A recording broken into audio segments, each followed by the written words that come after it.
Hi, Jonathan Moffett here.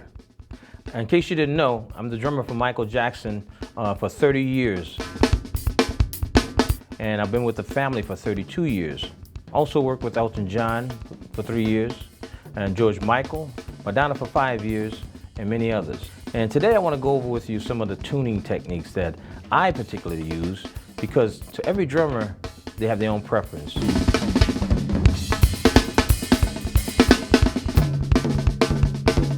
Things that make them excited when they tune the drums. The drums got to relate to their soul and their spirit. So everybody's got their own way, so no one should tell you this is the way. You have to find your way from checking out every drummer you admire's tuning method, and then try them all and see which one excites your soul and makes you feel like playing and brings out your creativity. So today I want to talk about the way I do it and what really relates to my soul and my spirit, the tonalities. But now we're going to go down to my world, the lower level of the groove, the bass drums. They call me Sugarfoot, and I concentrate my grooves on the bottom end, because when you're building a house, you start from the foundation, which is my bass drums, and build on top and build up. First of all, I start with the larger diameter drum than most drummers. Most drummers use 22-inch bass drums. I use Thunder, I use 24s as a basic setup. Because in a 24-inch bass drum, you got built in more low end because it's a larger diameter. So you have to use less low EQ on the bass drum when you're mixing it and balancing things out. So it's got natural low end. And the more low you add on a mixer, the more noise you can add into the sound of your drum mix and everything. So I try to start with the fundamental of the lower natural bass part of the sound. So I use a 24-inch bass drum, and I use a 24 by 22-inch long to give me more depth in its toning. And I tune that bass drum to the lowest fundamental note that it will reach without flapping out, getting that flap sound. So I try to get it, for the type of shell that it is and the note value of the shell, as low as it can get, still have tone, and get down really deep. And still have also a response on the beater, because if it's too loose, then your beater doesn't attack, you don't get the rebound that you need to do your exercises and do your patterns and everything and articulate, because that's very important too. You can play a lot of fast things on a bass drum or on an instrument, but if they don't articulate, nobody knows what you're doing. It sounds like mud, it sounds like a lot of noise. So my grooves always pattern on what's underneath, that lower end that excites your soul. And when I was a young boy, I used to go to church, Baptist church, and there was an organ player there, and I loved the B3 organ. The sound of that B3 organ just excited me all the time. I would lay on my stomach and put my head right by those pedals that he would play, the bottom pedals, listen to that low end, that bass, and concentrate and watch his foot, how it moved around. And I was just starting to learn how to play drums, but that sound just excited me. And so I carried that with me all the years of my life, my developing drumming years. And then I got to a point in the 80s, late 80s, I saw a vision and a concept. I said, wow, wouldn't it be incredible to do what that guy did on the organ, on drums? And I got this concept, and I got my drawing pad, and I started drawing out, and I created what I call the Hydra. It's a 5 bass drum setup. Now this is only 3, and I call this setup triple threat. So on my main setup, I have 5 bass drums. And that comes from the inspiration of watching that B3 organist play those bass pedals, totally independent of his hands, much like drummers do, totally independent of our hands, and playing a whole nother bass pattern on the bass drum like he did on the bass keyboards. So I developed the setup. As you can see, it's a lot of stuff. But my theory of drumming has changed and grown through the years of experiences, that I began to see the drum set as a broader instrument, more than just drums for rhythm and time. It's very musical if you allow it to be, and if your vision is broad enough. I became interested and fascinating why we have so many times for colors and sound. Why can we have so many symbols, colors and sounds and textures? Why can't I do the same thing on the bass drums? So now my concept has become, I have note values on my bass drums to make melodies with. I can play the bass drums and make a song that you can dance to and groove to, because there's rhythm and it's time, but it's also now notes that you make scales of melody with, just like you do when you do rolls and fills on your toms. You got scales, you can play some melodies, some voices, some conversations with. You got the cymbals. You hear the cymbal. It has a pitch. It has a tonality. You know, it has a voice of its own. Now, instead of one bass drum or two bass drums, I use 5 or 3, and I can get creative melodies going. And bass drums, I use on my 5 bass drum setup, which is the Hydra. I start with a 20-inch bass drum, then it goes to a 22, then it goes to a 24, then it goes to a 26, and then I got the mother of all bass drums, a 28, my 808, so to speak. And I play melodies between those bass drums. I play songs. So my whole drum set is like a keyboard. It's like I can play melodies and songs by myself. And I can make you dance if you let me. So if you want to see some of that, here we go. And I'm not playing drums, I'm playing music. Remember that. Here we go.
And that's making music. So I got my scales on my bass drum all the way across. I'm using 3 now, and if I had the 5, I can be even more musical. And there's a lot of patterns that come to mind, really inspires you. And then I got my scales and my times.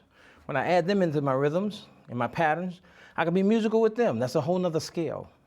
Then I got my scale and my cymbals, which I use them more than just crashes. I use them for catching. I can use them like that.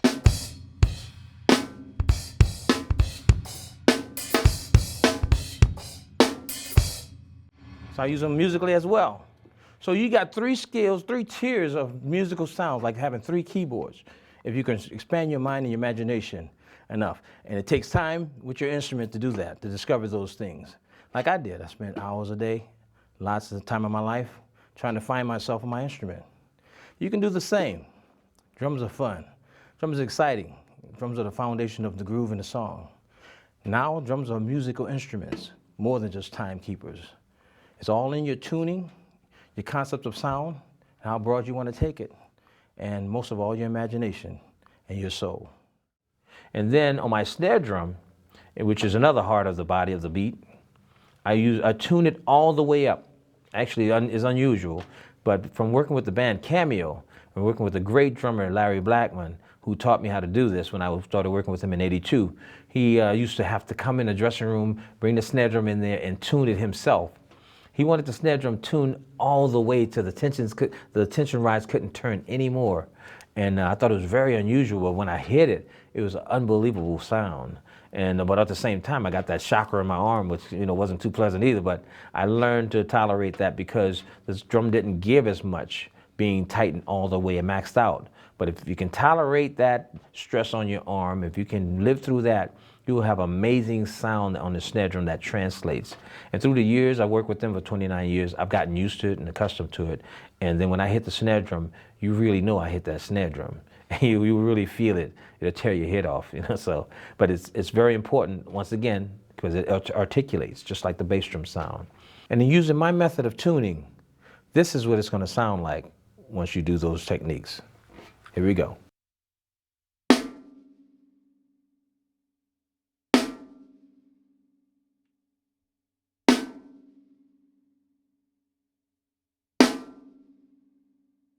Now, when you speak like that, people listen. They know what that 2 and 4 is. That backbeat is there. So that's what I needed to translate to the audience, because I play the big, massive stadiums. And all the people in the back got to hear that backbeat to know where the groove is. So those tuning techniques will get you what you need to translate your soul. So that's my snare drum. Now I use a 4-inch deep by 14-inch diameter as my main snare drum. It sounds deceiving, but if you tune it the right way, use the right heads, you can get a good body sound, as well as the crack on the 4x14, which is why I use one. Because when you're playing in the big stadiums that I play in, it has to translate once again. So I use something that cuts through the amplifiers and cuts through all the vocals and the PA system, that you hear the backbeat of the groove. So that's why I use a tight, short snare drum sound. Now that covers the top head of the snare drum. But also, you have the bottom head of the snare drum. And my technique on the bottom head of the snare drum is similar in that it's cranked up high, but not as high as the top head. I tune it just below the top head, but it's cranked higher than most people would do it. So that gives me that tighter chamber between the heads, and I get that crack that I need. And I also, another element is the strainers. I use a wide strainer. I use 40 or 42 strains on the snares, and I tune them pretty much not totally tight against that bottom head, but they're very close. I just want to hear a little bit of buzz on that. And then the microphone underneath will pick up and translate that, and it'll be just enough. But I don't want it to buzz too much, because of the kind of grooves that I do, the snare's got to be tight and precision, so I can get that crack and that tight articulation, once again, sound out of the snare drum. That goes along with the bass drum, which is tight and articulate. Then I can have a conversation with your soul. So there is my snare drum techniques that I use within the strainers, the bottom head, and the top head. And that's how I get my sound, like on This Is It, the movie. Now we get to the toms. My toms, they're very important for the soul, for soul speak, so to speak. The toms got to be warm for me.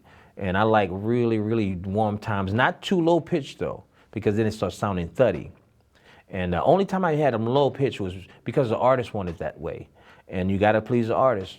So I was working with Elton John, and he loved that Nigel Olsen sound, which was amazing to me too, because Nigel was a hero of mine as well. He had the toms pitch really, really low, and they really sound like thunder. So when I started working with Elton, he wanted that sound as well. So I had to cheat my toms down lower than I normally would play it, and it sounded amazing. But for my personal use, I like to use them not too high, but more in the upper register. And I start by tuning my toms to the first tom, which is usually a 10-inch. I tune that up to the highest notes in the scale that I prefer. Now that's where, like I said before, it's a personal thing. Every drummer has his scale. Nigel had that really low, dark, really rich sound of toms. There's other drummers that, especially jazz drummers, they tune their toms up really high pitch because of the nature of the music and the nature of the expression. For me, I don't like it too low, and I don't like it way up in the upper register. I like it near the upper register, and then my lowest tom will be near the lowest register. So, and then I scale them all in between that, getting a nice drop off every drum to get to that lowest register from the highest register. And it's a personal sound. But when I'm tuning the drums, there's a method that I was taught by the great John Good of DW Drums, who was my drum tech, many people don't know, for many years when I worked with the Jacksons on the Victory Tour, on Madonna's Virgin Tour, on Madonna's Who's That Girl Tour, and he did a lot of sessions with me as well. He taught me my tuning techniques. He's one of the greatest tuners there is. So what I do, and I added some of my personal touch to it as well for my own theory. On every drum, I'll take the key and I'll turn each rod 3.5 turns. Why 3.5? Who knows? It's just my personal thing. Like I said, everybody's got a personal thing. So it's my little way of doing it and getting a gauge on the scale that I'm looking for. I do 3.5 turns. You don't have to do 3.5 turns. You can do 3 and try to find your own method that works for you. But on every lug, and I do them cross kind of. I start with this lug here. I go across, and I hit that lug there and tighten it 3.5. Then I go to the next lug adjacent.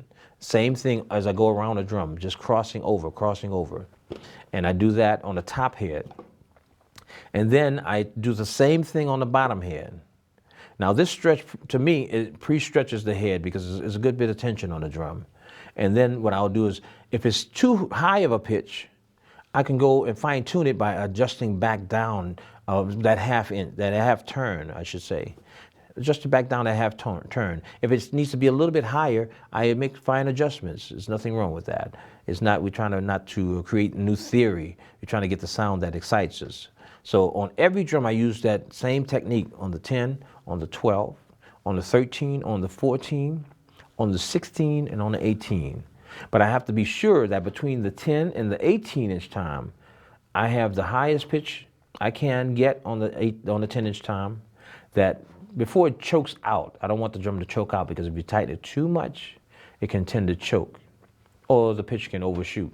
And then the lowest time, same thing, I try to get the lowest before it, sort of like the bass drum, before it flaps out and loses its tonality. And my scales are in between, so I graduate and I fine adjust the notes that they fit right in between the scale from this range to that range. So that's my technique on the toms. And the thing I like on miking on the toms and the EQ, I want them very warm, because warmth excites the soul. If they sound too thin, I don't feel it. And this is personal. Some drummers like that, but for me, I don't feel it. But if I hear that warmth body of sound, it reaches something deep within me and brings out creativity. And I can do some real colorful fills, real musical scale of fills, and make the song magic. As I mentioned, scales of toms are personal to every drummer. Now, you may have a hero of yours that you like the way his drums sound. You may want to copy that if you're interested in that. But for me, being individual is very important. So I'm into all my heroes that admired and inspired me, but I also want to create my own identity. So in doing that, I have to have my own sound. So I have my own scale of sound on my toms, like I mentioned to you. And this is how they sound. I'm going to go one drum at a time so that you can hear the individual drum. And then I'll do a fill so that you would understand what the melody sounds like. So here we go.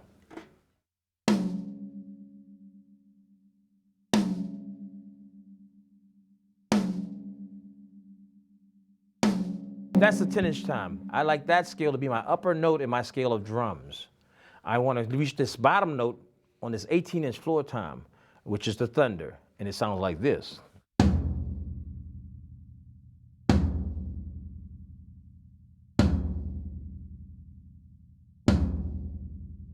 Now I want to get from this note here to this note here.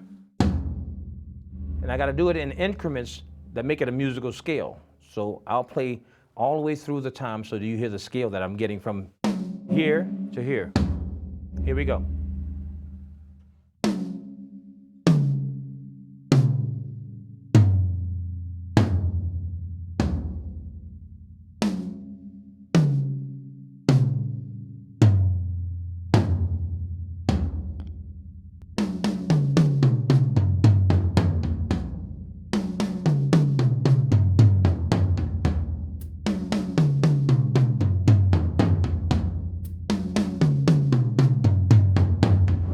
See how that tails off, that falls off, is a nice melody of sounds in between the highest and the lowest.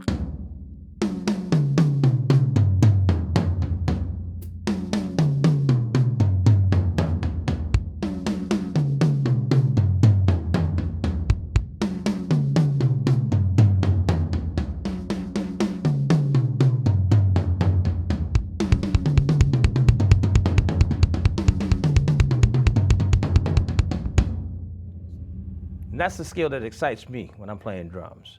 You have to find your own skill. You're on your own, but you can use this as a guide and use all the other heroes' techniques as well. So using these methods of tuning, you find your own increments in between those that excites you.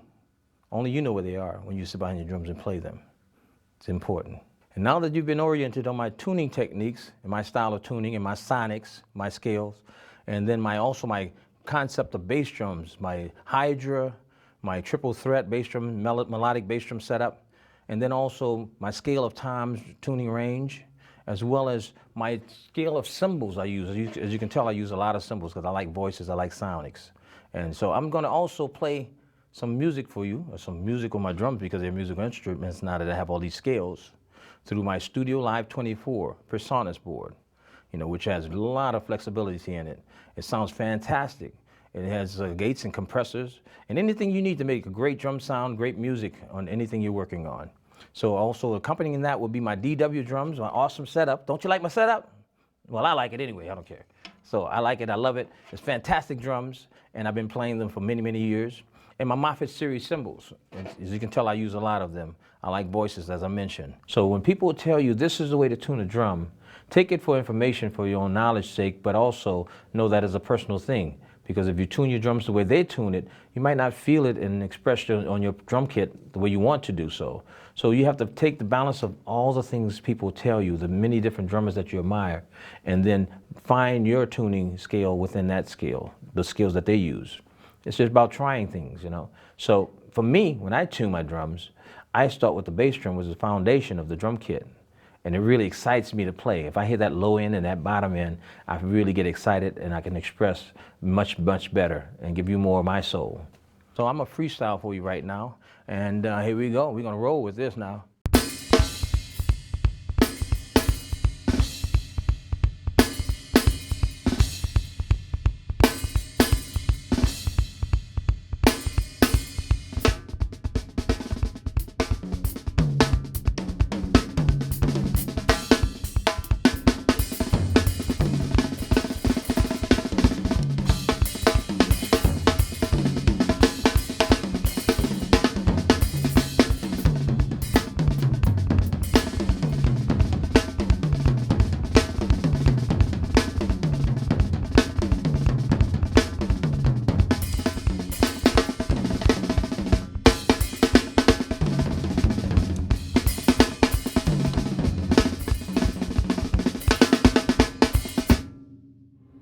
Cool.